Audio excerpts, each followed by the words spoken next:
उसमें कुंडलिनी शक्ति के विषय में, जब कुंडलिनी शक्ति एक्टिव हो जाती है, जैसे हम अपनी आंखों के सामने अंधेरा देखते हैं, पलकें बंद करें तो कोई भी सामान्य व्यक्ति एक पलकें बंद करे तो उसे अंधेरा दिखाई देगा। जब कुंडलिनी एक्टिव हो जाती है, कुंडलिनी शक्ति जागृत हो जाती है, तो हमें जीवन में फिर अंधकार नहीं दिखाई देता, सिर्फ प्रकाश ही हम देख पाते हैं। और वही प्रकाश, वही कुंडलिनी शक्ति हमें ऐसे ज्ञान कराती है, जो कि हमारा विषय आज पातंजलि योग दर्शन के विभूतिपाद के 25वें सूत्र पर है। और जानेंगे इस सूत्र में पातंजलि क्या गहरी बात बता रहे हैं हम, और उसके क्या गहरे अर्थ हैं।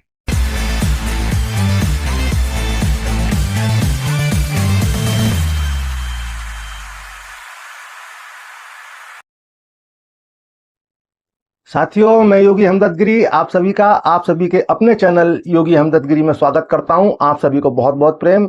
साथियों, हमारा विषय आज पातंजलि योग दर्शन के विभूतिपाद के 25वें सूत्र पर है। और जानेंगे इस सूत्र में पातंजलि क्या गहरी बात बता रहे हैं हम, और उसके क्या गहरे अर्थ हैं। आज पातंजलि ऋषि एक बेहद खास विषय पर बात कर रहे हैं। उस खास विषय पर बात कर रहे हैं जिसे कुंडलिनी शक्ति के विषय में कहा गया है, जिसको कुंडलिनी शक्ति के नाम से जाना गया है, जिसके जागृत हो जाने के बाद, कुंडलिनी शक्ति एक्टिव हो जाने के बाद क्या स्थितियां होती हैं, वो समझेंगे आज के इस वीडियो में। तो पहले समझते हैं सूत्र को। प्रवर्ती आलोक न्यासात सूक्ष्म व्यवहित विप्रकृष्ट ज्ञानम। तो समझते हैं पहले इस सूत्र के प्रत्येक शब्द को हिंदी में इन सूत्रों के, इन शब्दों के क्या अर्थ हैं। प्रवृत्ति के प्रकाश डालने से, यहां स्पष्ट समझें, प्रवृत्ति के प्रकाश डालने से का अर्थ उस प्रकाश से है जो हमें कुंडलिनी शक्ति के द्वारा, कुंडलिनी शक्ति जागृत हो जाने के द्वारा, हमारी कुंडलिनी शक्ति, सोई हुई कुंडलिनी शक्ति मूलाधार से उठकर जब आज्ञा चक्र में स्थित होती है, तो ये सारे ज्ञान उस अवस्था के ज्ञान है। विवहित यानी कि जो छुपी हुई है, किसी भी प्रकार से छुपी हुई अवस्था में है। विप्रकृष्ट ज्ञानम यानी कि दूर की अवस्थाओं का ज्ञान इस अवस्था में होता है। तो यहां पर मैं थोड़ा सा और आपको समझाना चाहूंगा कि आप बारीकी से विषय को समझ सकें। जब यहां पर पातंजलि ऋषि सिद्धियों की बात कर रहे हैं, संयम के द्वारा धारणा, ध्यान और समाधि, तो सिर्फ सिद्धियों की बात नहीं है, ये तत्वों की बात है। यहां सिद्धियों को सामान्य जनों के लिए बताया जा रहा है कि सिद्धियां प्राप्त होती हैं। सिद्धि प्राप्त होती हैं, ये होती हैं तत्व ज्ञान से, जो कि प्रकृति के 24 तत्व हैं। जैसे मैंने पिछले वीडियोज में बताया, हमारे जो 24 तत्व हैं, जिनसे हमारे पूरे ब्रह्मांड का सभी कुछ विस्तार, जितना भी विस्तार है सृष्टि का, वो सभी कुछ इन 24 तत्वों के अंदर आता है। जैसे चित्त, मन, बुद्धि, अहंकार, 5 मूलभूत पृथ्वी, जल, अग्नि, वायु, आकाश, 5 ज्ञानेंद्रियां, 5 कर्मेंद्रियां, 5 ज्ञानेंद्रियों की तन्मात्राएं, तो ये सभी मिलाकर 24 तत्व होते हैं। जब योग की गहरी अवस्था में, संयम की अवस्था में, इन तत्वों पर अलग अलग अध्ययन किया जाता है। इन तत्वों की तन्मात्रा यानी कि जो हमारी ज्ञानेंद्रियों की तन्मात्राएं, जैसे कि आंखों की प्रकाश, कानों की ध्वनि, ये सभी प्रकार की जितनी भी तन्मात्राएं हैं, वो एनर्जी फॉर्म है। जैसे कि प्रकाश जो हम आंखों के द्वारा देखते हैं, यानी फोटोन, बायोफोटोन, जो कि समस्त ब्रह्मांड में। अब ऐसे ही ध्वनि, हमारे कानों के सुनने की शक्ति, ध्वनि वह भी एक तन्मात्रा है, लेकिन वो भी एक एनर्जी है। ध्वनि एक बहुत बड़ा साइंस है। हमारे ब्रह्मांड की पहली ध्वनि प्रणव है।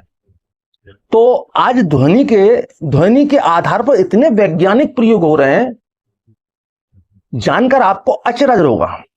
तो साथियों, अब आते हैं मुख्य विषय पर। ये सिद्धियों के अलावा क्या होता है वो आपने जान लिया। आज का जो विषय है उसमें कुंडलिनी शक्ति के विषय में, जब कुंडलिनी शक्ति एक्टिव हो जाती है, जैसे हम अपनी आंखों के सामने अंधेरा देखते हैं, पलकें बंद करें तो कोई भी सामान्य व्यक्ति एक पलकें बंद करे तो उसे अंधेरा दिखाई देगा। जब कुंडलिनी एक्टिव हो जाती है, कुंडलिनी शक्ति जागृत हो जाती है, तो हमें जीवन में फिर अंधकार नहीं दिखाई देता, सिर्फ प्रकाश ही हम देख पाते हैं।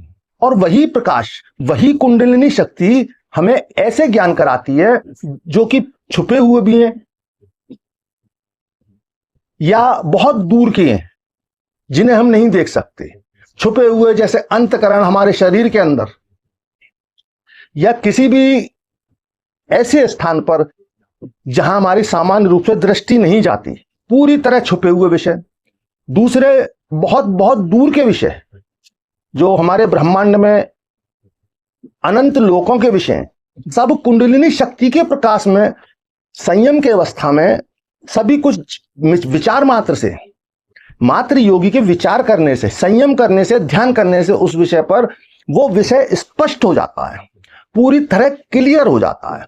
अब यहां समझेंगे तो सबसे पहले जब कुंडलिनी शक्ति का प्रकाश एक्टिव होता है, हम एक प्रकाश की गहरी अवस्था में होते हैं, तो सामान्य व्यक्ति के लिए यह सिद्धियों का विषय है, चमत्कारों का, अजीब अजीब बातों का विषय है। चमत्कार होते हैं, सामान्य दृष्टिकोण से देखेंगे तो चमत्कार होते हैं।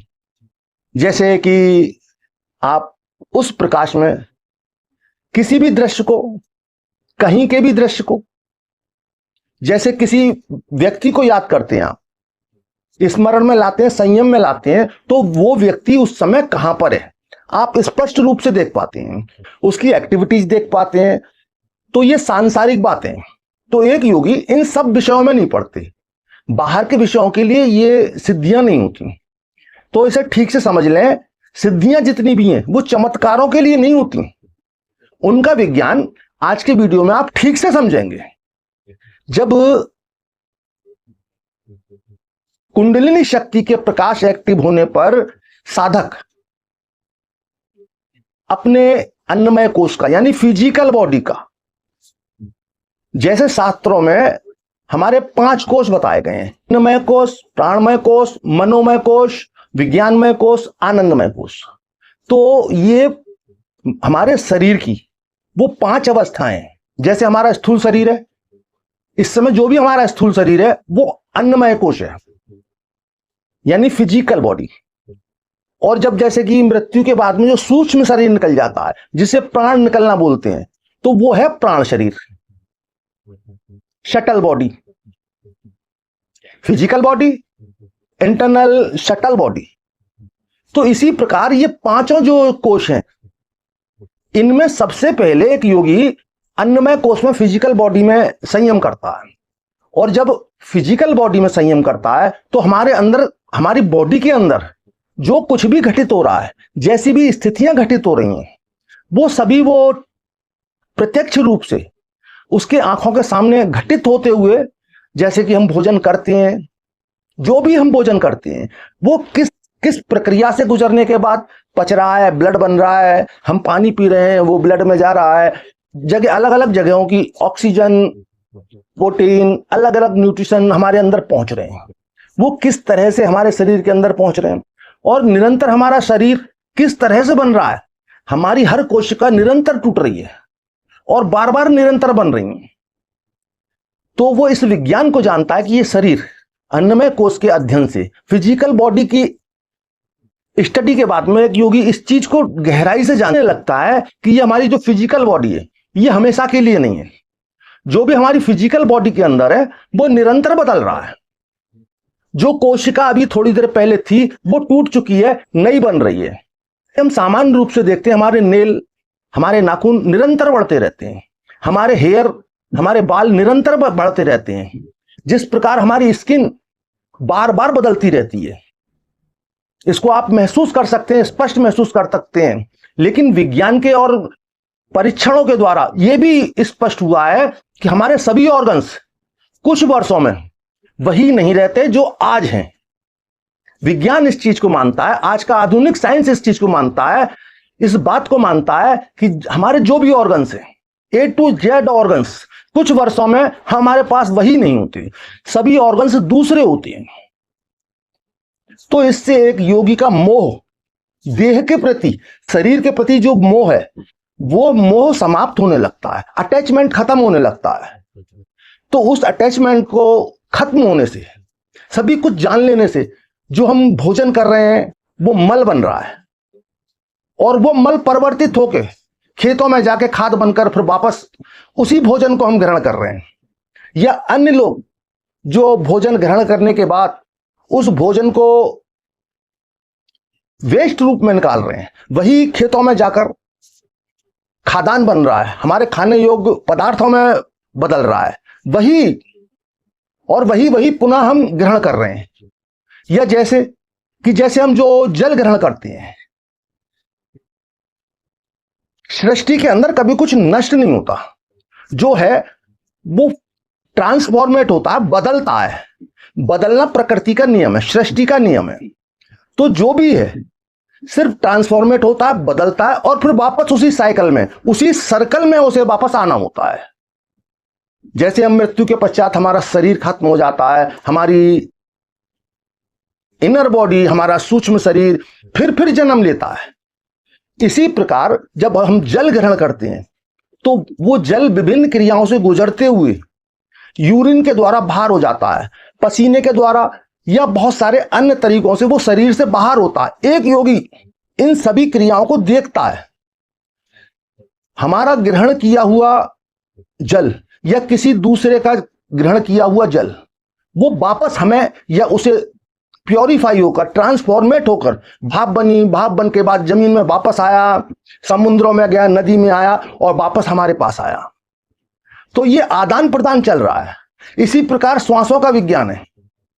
जो श्वास अभी मेरी है, जो श्वास मेरा भी जीवन है, जिस सांस के बिना मैं जीवित नहीं रह सकता, वही प्राण शक्ति, वही आपका जीवन बन जाता है। जो श्वास आप ले रहे हैं वो अगर एक साइकिल में ना हो, ये श्वास की प्रणाली, प्राण का विज्ञान स्थिर हो जाए, कोई सांस ना ले, कोई सांस ना छोड़े, वायु स्थिर हो जाए, उस अवस्था में आप सोच सकते हैं हमारी सृष्टि के अंदर सभी कुछ व्यवस्थाएं स्थिर हो जाएंगी। तो जब एक योगी उस गहरी अवस्था में हमारी फिजिकल बॉडी का अध्ययन करता है और पूरी फिजिकल बॉडी को, अन्नमय कोश को, एक एक स्थिति को देखता है, तो हमारा जो देह के प्रति, फिजिकल बॉडी के प्रति जो आकर्षण है, दूसरों के शरीर में जो आकर्षण है, हमें जो व्यक्ति सुंदर दिखाई देते हैं हम आकर्षित हो जाते हैं। एक योगी ध्यान की गहरी अवस्थाओं में, संयम की अवस्थाओं में उन सारी स्थितियों को देखता है। जो शरीर हमें बहुत सुंदर दिखाई देता है, जिसके आकर्षण में, प्रेम में हम पड़ जाते हैं, वो शरीर निरंतर किन किन अवस्थाओं से गुजर रहा है, वो जब सारी स्थितियां एक योगी गहराई से देखता, अध्ययन करता है, तो उसे ये प्रेम और आकर्षण प्रभावित नहीं करते। वो जानता है कि किस प्रक्रिया से क्या हो रहा है। वो अंदर की, यहां पर मैं ये नहीं कहूंगा कि घृणित विषय हो जाता है, लेकिन सामान्य दृष्टिकोण से अगर देखेंगे तो बड़ा, अगर सूक्ष्म दृष्टि से देखें, जिसके प्रति हम प्रेम में, आकर्षण में हैं, और जब एक योग की दृष्टि से देखेंगे तो वो शरीर निरंतर गंदगी निकाल रहा है। उस शरीर से निरंतर गंदगी के अलावा कुछ नहीं निकल रहा, वेस्ट निकल रहा है। जो हम जल पीते हैं वेस्ट बन के बाहर आता है, जो हम भोजन करते हैं वेस्ट बन के बाहर आता है। तो साथियों, पूरे ये अन्नमय कोश का जो विज्ञान हो जाता है, तो ये प्रेम और आकर्षण एक तरफ हो जाते हैं। इसी प्रकार योगी प्राण शरीर का, शटल बॉडी का, प्राणमय कोश का अध्ययन करता। उसी प्रकाश में, जब कुंडलिनी शक्ति के प्रकाश में सूक्ष्म से सूक्ष्म क्रिया अन्नमय कोश की भी दिखाई देती है, और इसका अध्ययन करने के बाद अगले स्टेप में और भी जो सूक्ष्म है, जिसको हमारा आज का साइंस नहीं जानता, यानी कि प्राणमय कोश, हमारे जीवन का आधार। बिना प्राण के हमारे जीवन का कोई आधार नहीं है। हमारे शरीर में जो पांचों प्राण हैं, उन्हीं के आधार पर, और जो तमाम सृष्टि और तमाम ब्रह्मांड में जो प्राण हैं, उनके आधार पर ही हमारा जीवन है। तो प्राणों के विज्ञान को और फिर मन के विज्ञान को तीसरे लेयर में, तीसरे कोश में मनोविज्ञान आ जाता है, मनोमय कोश आ जाता है, जिसमें मन का विज्ञान, किस तरह से विचार चल रहे हैं हमारे, वास्तव में जो हमारे विचार हैं वो क्या हैं। तो इसी तरह पांचों विषयों का ज्ञान एक कुंडलिनी शक्ति के प्रकाश में एक साधक को होता है। तो साथियों, आज का विषय आप ठीक से समझ पाए होंगे। यानी जब एक योगी प्रकाश की गहरी अवस्थाओं में जहां का भी चिंतन संयम करता है, दृश्य पूरी तरह स्पष्ट होने लगती है, चाहे वो जमीन के अंदर के हों। और ऐसा योगियों ने किया है, जमीन के अंदर भी देख पाए और आकाश मंडल में समस्त ब्रह्मांड में अनंत लोकों में देख पाए। तो साथियों, अगले विषय में जानेंगे कि सूर्य में संयम करने से किस तरह से भुवन का ज्ञान होता है। भुवन यानी कि ये ब्रह्मांड, पूरे ब्रह्मांड का ज्ञान सूर्य में संयम करने से किस प्रकार होता है, तो ये जानेंगे अगले वीडियो में। आज का वीडियो आप ठीक से समझ पाए होंगे, मैं ठीक से समझा पाया होऊंगा। फिर भी समझने में या समझाने में कहीं कोई चूक हुई हो तो आप अपने कमेंट बॉक्स में अवश्य लिखें। विषय समझना बहुत आवश्यक है, कहीं कोई दुविधा ना रहे, विषय पूरी तरह क्लियर होकर समझ में आना चाहिए। मैं सारे विषय को, बहुत जटिल विषय जो कि संस्कृत में या फिर बहुत अधिक क्लिष्ट भाषा में 2-2 लाइन में स्पष्ट किया गया है, इस सभी सूत्रों की जो व्याख्या मैं आपको कर रहा हूं, अपने अनुभव के आधार पर, गहराई से गहन चिंतन के आधार पर, पूरी तरह सत्य जो वास्तविक फैक्ट है वो आपके समक्ष रख रहा हूं, जो आप आसानी से समझ सके। जिस योग दर्शन को आज हमारे दर्शक या आज की पीढ़ी नहीं समझ पाती, पिछली पीढ़ी भी नहीं समझ पाती थी। पिछली पीढ़ी में भी जो साधक थे, जो साधनाशील व्यक्ति थे, जो साधना में गहरे उतरे हुए थे, गुरु से जुड़े हुए थे, गुरु के द्वारा और अपने अध्ययन के द्वारा उस अवस्था में पहुंचने के बाद उन्होंने अपने अध्ययन से इस विषय को गहराई से जाना। वह विषय मैं आपको बहुत आसान भाषा में स्पष्ट कर रहा हूं। तो साथियों, मैं आप लोगों के लिए इतनी मेहनत कर रहा हूं, ये आप लोगों के लिए, मैं अपने लिए कर रहा हूं। ये आप लोगों का विषय नहीं है, मेरा विषय। मेरा विषय इसलिए है कि आध्यात्म मेरा विषय है और आध्यात्म समस्त जगत का विषय है। जब बात आध्यात्म की आती है, जैसा कि मैंने कहा कि वही भोजन, वही जल, वही ऑक्सीजन वायु, प्राणवायु हम सभी ग्रहण कर रहे हैं। तो इस थ्योरी को आप गहरे समझेंगे, गहरे में जाएंगे इस थ्योरी के, तो पाएंगे संसार का, सृष्टि में ऐसा कुछ भी नहीं है जो आपसे पृथक हो। जो जल आपसे जुड़ा है वो सारे ब्रह्मांड से जुड़ा है, समस्त सृष्टि से जुड़ा है। जो भोजन आपसे जुड़ा है वो समस्त सृष्टि से जुड़ा हुआ है। जो ऑक्सीजन किसी एक व्यक्ति से जुड़ी है वो सभी से जुड़ी है। तो हम एक लिंक में हैं, ऐसा नहीं है कि हम अलग अलग। ये हमारा भ्रम है और ये भ्रम टूटता है जब हम अन्नमय कोश में, प्राणमय कोश में, मनोमय कोश में, विज्ञानमय कोश में, आनंदमय कोश में जब एक योगी अध्ययन करता है तो ये सारा भ्रम टूट जाता है कि कोई अलग है। हम सभी एक हैं, एक ही माला की अलग अलग मन के हैं, समस्त सृष्टि से जुड़े हुए हैं। इसी के साथ आज का वीडियो यहीं समाप्त करूंगा। लाइक कमेंट शेयर अवश्य करें, आपके लाइक कमेंट करने से प्रोत्साहन मिलता है।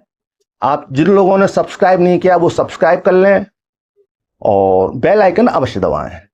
तो साथियों, आप खुश रहें, मस्त रहें, तंदुरुस्त रहें, भौतिक जीवन में सभी कुछ आनंदों को प्राप्त करते हुए, सभी कुछ आनंदों का आनंद लेते हुए आध्यात्म की ऊंची ऊंची अवस्थाओं को जाने, गहरी गहरी समाधियों को जाने, उच्चतम शिखरों को छुएं। इसी अभिलाषा के साथ, इसी कामना के साथ आप सभी को बहुत बहुत प्रेम।